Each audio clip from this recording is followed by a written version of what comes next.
Kita coba urai secara perlahan. Neoliberalisme di Indonesia ini mulai menguat sejak rezim Orde Baru ya, 1966, di mana Indonesia sejak saat itu menjalin hubungan yang sangat romantis ya dengan Barat, sehingga penanaman modal asing itu semakin kuat dan juga hutang luar negeri kita semakin menggunung ya. Nah, akhirnya itu menghasilkan kondisi yang sangat dilematis dan juga merupakan sebuah paradoks ya. Ketika korporasi semakin menguat akibat adanya penanaman modal asing dan romantisme hubungan dengan Barat, peran negara itu jadi melemah. Nah, sementara di sisi lain, guncangan geopolitik mengharuskan berbagai negara itu kuat demi kesejahteraan rakyatnya. Nah, Indonesia dihadapkan dengan posisi yang sangat dilematis.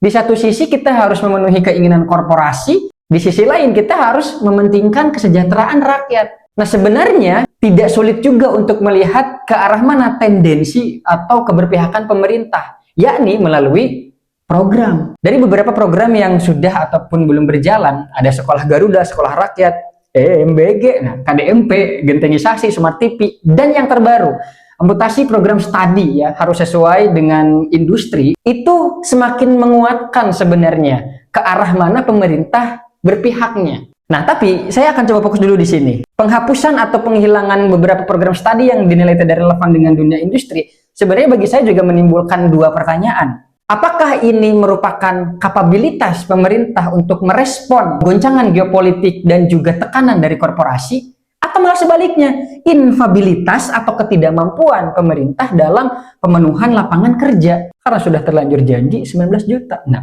terus juga yang kedua, industri yang dimaksud di sini itu apakah di bawah kendali pemerintah atau sebaliknya, justru pemerintah yang berada di bawah kendali industri.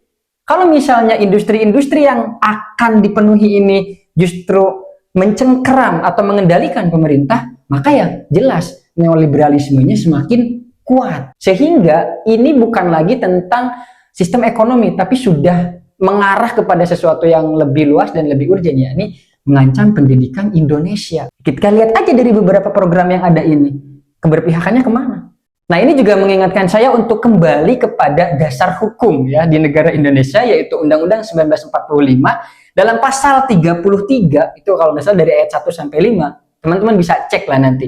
Itu sangat-sangat jelas kemana arah ekonomi Indonesia. Tapi kalau misalnya melihat dinamika semua ini, sepertinya pasal ini tidak dijalankan. Ini saya baca dalam buku Demokrasi Para Perampok karya Toto Raharjo dan juga Oka Karyanto.